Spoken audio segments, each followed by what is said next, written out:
la problématique du colonialisme, de l'esclavage, a débordé. C'est-à-dire, ce n'est pas simplement le monde noir qui a été impacté. Mais on a vu qu'une nouvelle jeunesse occidentale a pris conscience de la façon dont les nations occidentales ont tiré leur richesse, de l'aspect inhumain. Et aussi, je dirais, quelque part, on est en train d'aller dans une direction sans issue. C'est-à-dire, ça fait combien de siècles qu'on est dans le même problème. Et à cause de 2-3 idéologues qui maîtrisent aussi sur le plan médiatique et idéologique les idées, on se retrouve embarqué dans un tour de manège sans fin. Je pense que là aussi, ça fait partie des choses. Vous voyez, par exemple, prenons Cecil Rhodes et la statue de Cecil Rhodes en Afrique du Sud qui avait été déboulonnée en 2015. Sa statue a été déboulonnée en Angleterre cette année. C'est-à-dire que ça a pris du temps, mais il y a un phénomène de conscience et je pense que c'est ce changement d'air qui accompagne ce phénomène de conscience. Je voulais vous demander si c'était un phénomène de prise de conscience ou bien peut-être un phénomène de mode. Est-ce que tout le monde ne s'empare pas un peu de la mode du Black Lives Matter revendiqué effectivement? Je pense qu'il y a une problématique de valeur. La civilisation occidentale n'a plus rien à proposer. C'est-à-dire que les gens se rendent bien compte que c'est une civilisation, à part la prédation de l'homme sur l'homme et de l'homme sur la nature, c'est une civilisation qui n'a rien du tout à proposer. Vous voyez, que ce soit sur le plan économique, sur le plan philosophique, sur le plan spirituel et compagnie, la religion, c'est fini. Voilà. Donc, les gens sont à la recherche de valeurs nouvelles. On se pose la question, mais il faut quand même bâtir ces valeurs nouvelles sur un minimum d'équité. Et l'ère du Verseau, c'est la problématique de l'équité qui devient centrale. Est-ce qu'il est possible d'avoir une répartition des planètes, des richesses sur la planète qui permettent finalement d'avoir une vie humaine équilibrée aux 4 points cardinaux? Moi, je pense que oui. A priori, il n'y a aucun problème. Puisque de toute façon, on a vu que la taille de l'Afrique, déjà, n'est même pas la vraie taille. Donc ça veut dire qu'il y a des terres à cultiver, il y a tout ce qu'il faut.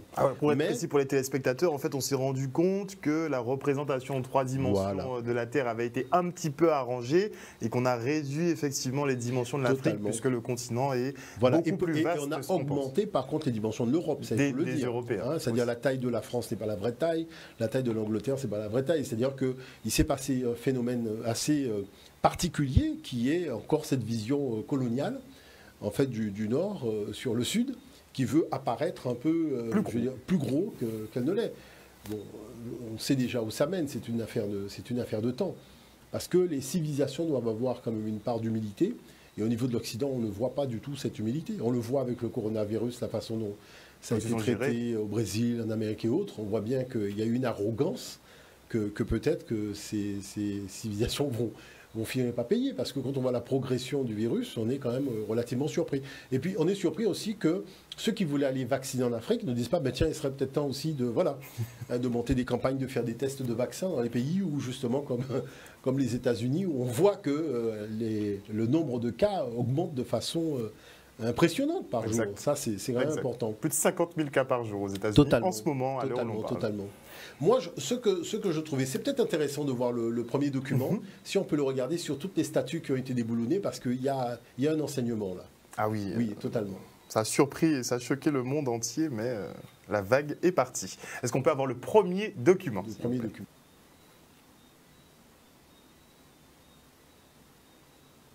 Et une partie de sa fortune à l'université. En ces temps d'activisme antiraciste, la présence de cette statue leur est devenue insupportable. I want Oxford to stop glorifying a racist, a white supremacist. It speaks volumes about the university, and we grew up in Oxford and we want to see change. Une manifestation similaire s'était déroulée en 2016 sans succès.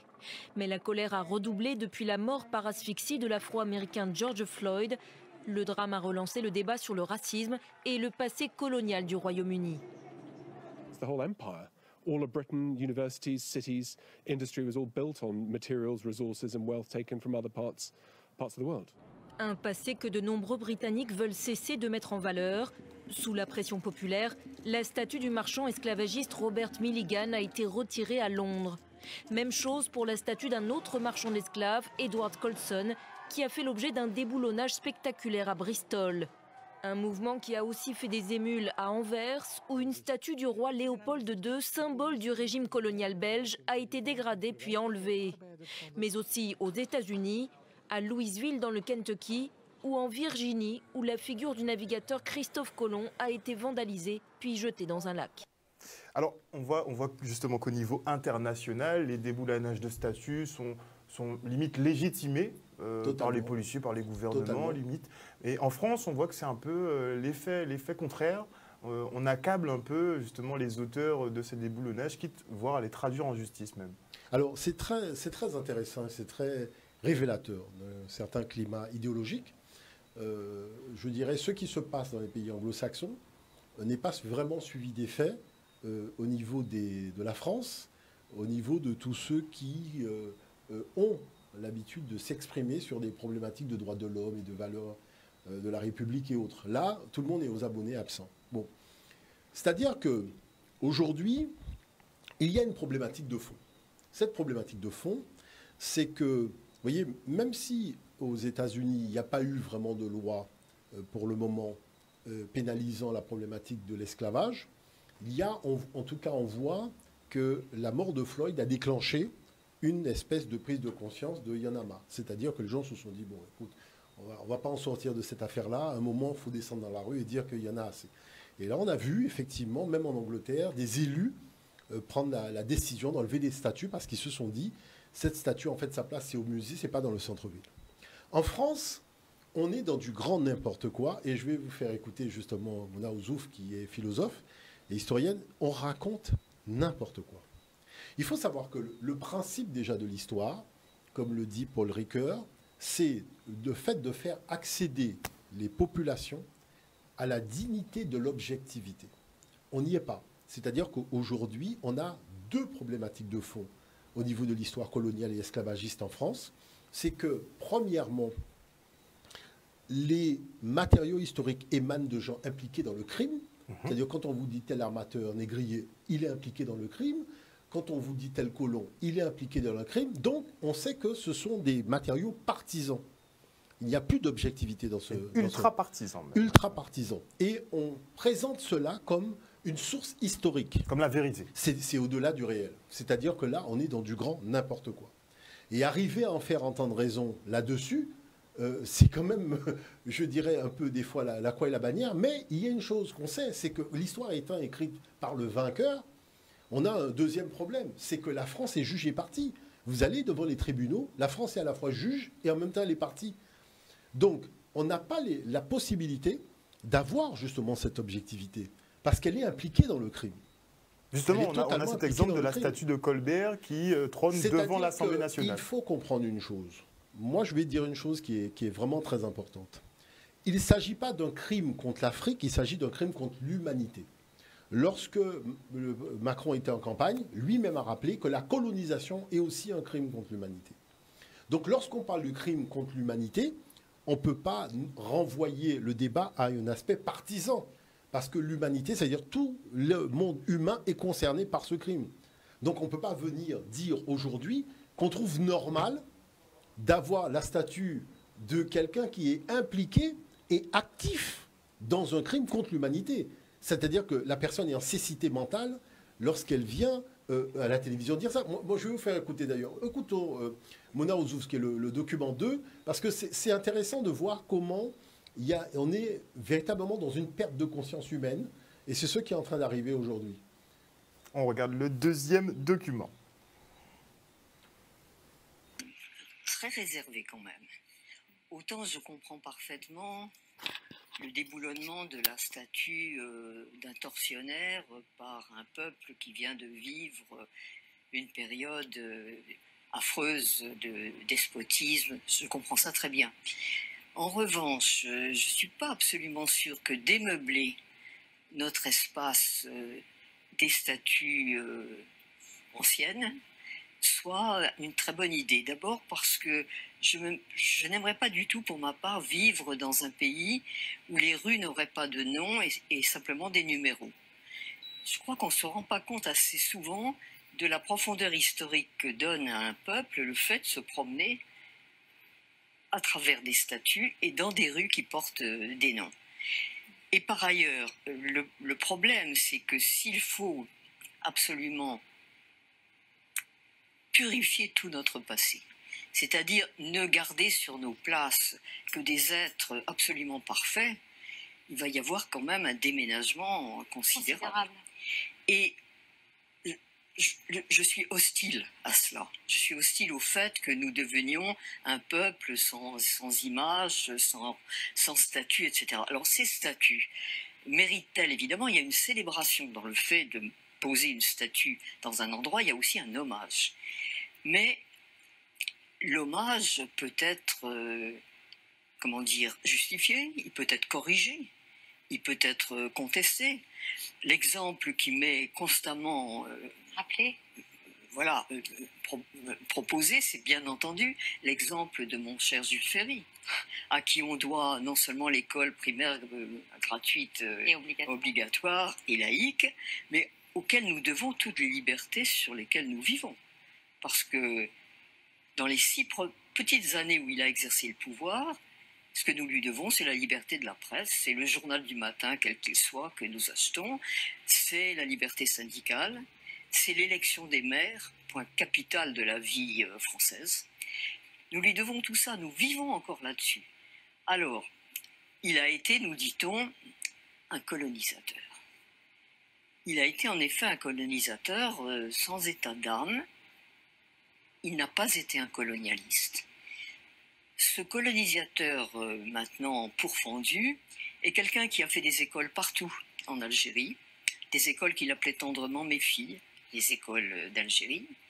C'est quelqu'un qui, assistant à une interrogation d'un petit Mohamed par une maîtresse qui avait fait venir évidemment son meilleur élève et qui demande au meilleur élève devant les autorités, Jules Ferry, l'inspecteur d'académie, Mohamed, peux-tu dire à ces messieurs ce que c'est que la France? Et Mohamed répond, monsieur, c'est notre mère. Et Jules Ferry note dans son carnet, pauvre petit perroquet, dis plutôt notre marâtre. Voilà le colonialiste. Avec les écrits de Ferry, judicieusement découpés, on peut faire un magnifique pamphlet anticolonialiste. D'ailleurs, il a comme ennemis principaux les colons, arc-boutés contre les écoles. Si on enlève certains noms de rues, ben elles n'auront plus de nom. Totalement. C'est-à-dire que là, je dirais, il y a un problème de fond. D'accord ? Il faut savoir que, premièrement, quand on parle de statut, on parle d'œuvre d'art. Le but de l'œuvre d'art, c'est de susciter une émotion. Vous avez remarqué que lorsque vous allez taguer certains mots, le mot est enlevé, c'est-à-dire le tag disparaît, parce qu'on considère que l'émotion que vous avez suscitée à travers votre œuvre ne correspond pas, je dirais, à ce que, voilà, aux valeurs sociales de cette ville. Bon. Donc, ce qui veut dire que lorsqu'on a la statue de quelqu'un, et il faut bien comprendre une chose, hein, lorsqu'on prend le cas de Colbert, Colbert a 3 tares importantes. La première tare, c'est le déni d'humanité, parce que les Noirs, les Africains, il les a fait rentrer en tant que bien meubles. Ça, il fallait se fixer une limite, ça soupape à sauter. Bon. Ensuite, les gens qui rentrent dans la colonie rentrent par l'achat. Alors, on dit d'un côté que vendre et acheter, quand c'est l'Afrique, c'est pas bien, mais vendre et acheter de l'autre côté de l'Atlantique, comme par hasard, c'est bien. Et puis, la troisième tare, c'est que c'est un antisémite notoire. Parce que c'est le Pétain avant Pétain, le Pétain de Vichy, puisque le premier article du Code noir dit qu'il faut rafler les Juifs. C'est-à-dire que si vous cherchez le premier texte où on parle de rafle de Juifs dans l'histoire de France, allez dans le Code noir. C'est là où ça commence. Exactement. J'étais choqué. Donc, ce qui veut dire, mais non, mais c'est-à-dire que Colbert a ces 3 tares-là. Et comment quelqu'un qui a 3 tares comme celle-là peut être exposé devant l'Assemblée nationale sous prétexte qu'il a participé à la fondation de la nation sur le plan administrativo-politique. Mais les Français vous diront qu'on ne peut pas voir que les aspects négatifs d'un homme, qu'il faut voir ses grands accomplissements. Je vais vous dire une chose, il faut être sérieux. Parce que là, on est dans du grand n'importe quoi. Le maréchal Pétain, il y a des gens en France qui n'ont pas de statut. Le maréchal Pétain n'a pas de statut. Il n'y a pas de rue Hitler en France non plus. Oui, mais c'est-à-dire qu'il n'a pas de statut. Pourquoi ? Parce qu'il a eu effectivement une œuvre héroïque durant la première guerre tribale européenne, mais la deuxième, il y a eu la collaboration avec l'Allemagne nazie et il y a eu les rafles de Juifs. La problématique de fond, c'est que, vous savez, avant, il y avait une très belle statue du général Dumas dans Paris, dans le 17e arrondissement. Mais Pétain a fait déboulonné la statue, l'a fait fondre pour que l'Allemagne nazie puisse fabriquer de l'armement. C'est-à-dire que la statue du général Dumas a servi à la confection d'armements allemands, et ça a été fait par les Français. Et beaucoup de statues qu'il avait fait déboulonner ont été reconstruites, refaites et réinstallées. La statue du général Dumas est passée à la trappe. Donc, ce qui veut dire que, moi, ce que je vois dans les choses, c'est l'organisation, en fait, des crimes contre l'humanité qui, finalement, tient au fait qu'on cherche toujours, jusqu'à aujourd'hui, à absoudre les gens qui ont commis des crimes contre l'humanité à partir du moment où cette humanité n'était pas blanche. Parce que quand cette humanité est blanche, c'est un autre dossier. Regardons le document concernant Hitler. J'ai amené un document concernant Hitler. Prenons le temps de le regarder. Parce que là, philosophiquement, c'est très intéressant. On passe au document numéro 3. Écoutez bien, un secret encombrant et qui dure depuis 75 ans. Les caves du Sénat abritent dans un bunker un buste d'Adolf Hitler et d'autres reliques de l'époque nazie. Et ce secret a réussi à être gardé pendant toutes ces années, Anne Le Hénaff. Oui, le journal Le Monde a enquêté sur cette rumeur, appelé plusieurs sénateurs ou anciens sénateurs. Personne n'est au courant. Tenace, le journaliste insiste et l'architecte du Sénat finit par lui dire que oui, il y a bien un buste de Hitler dans les sous-sols. En fait, le palais du Luxembourg a été occupé pendant 4 ans par l'état-major de la Luftwaffe, l'armée de l'air allemande, qui a même fait construire des abris souterrains et qui quitte les lieux en août 1944. Depuis, mystère et gêne. Le président du Sénat n'était pas très à l'aise ce matin lors de sa conférence de presse à laquelle Marie Mollet assistait pour RTL. J'ignorais la présence de ce buste, je vais tout vous dire. Vous êtes dans un lieu qui, pendant 4 ans, a accueilli le maréchal de l'air en second, derrière Göring, maréchal Sperle, qui d'ailleurs occupait le bureau, qui est le bureau du président du Sénat. Je n'ai pas trouvé dans mon bureau de traces. Je suis certain que les services n'ont rien cherché à cacher. Et Gérard Larcher a lancé un inventaire. Il y a des livres, des meubles de l'époque nazie, un buste donc, et même un drapeau à la croix gammée. Ce n'est pas très étonnant que les nazis aient laissé des choses derrière eux en fuyant. Ce qui l'est beaucoup plus, c'est qu'elles ne soient pas répertoriées ou exposées. Mais on ne sait pas pour l'instant ce que va devenir le buste d'Hitler. Pas du tout. Peut-être qu'ils sont finalement très conservateurs. Non, mais là, il y a un cas d'école, d'accord ? C'est-à-dire que si une statue n'a pas pour vocation de susciter des émotions, pourquoi, lorsqu'ils font semblant de trouver et de découvrir une statue d'Hitler au Sénat, tout le monde fait « Ah, mais c'est quoi cette affaire ?» et compagnie. Vous voyez ? Donc, ce qui veut dire qu'on n'a pas affaire à des fous, mais on a affaire à des gens de mauvaise foi. Parce que quand le colonisateur, justement, les a agressés, ils savent qu'ils ne vont pas faire de nom de rue, ils ne vont pas mettre de statue, ils ne vont pas rappeler, en fait, au peuple la douleur qu'a été la période où ils ont été dominés par ce colonisateur venu de l'Europe, donc venu de l'Allemagne, entre autres. Vous voyez ? Et ça, c'est important de le souligner. Donc, qui fait que, lorsqu'on a découvert que des soldats à la retraite de l'Allemagne nazie touchaient une pension en France, en Belgique et dans beaucoup d'autres pays européens, parce que vous avez 2000 soldats nazis à la retraite qui touchent une pension. Mais tout le monde a dit, mais c'est quoi cette affaire ? Tout le monde a été voir Angela Merkel pour lui demander, mais c'est quoi cette affaire de nazis à la retraite en France qui touche une solde de l'armée ? Mais quand on a aboli, soi-disant, l'esclavage, c'était l'objet d'une transaction, on n'a rien aboli. On a tout simplement organisé une transaction financière qui a pris effet le 30 avril 1849. Exactement. Est-ce que vous voyez l'affaire ? Donc là, on voit bien que quand ça les concerne, comme par hasard, ils comprennent.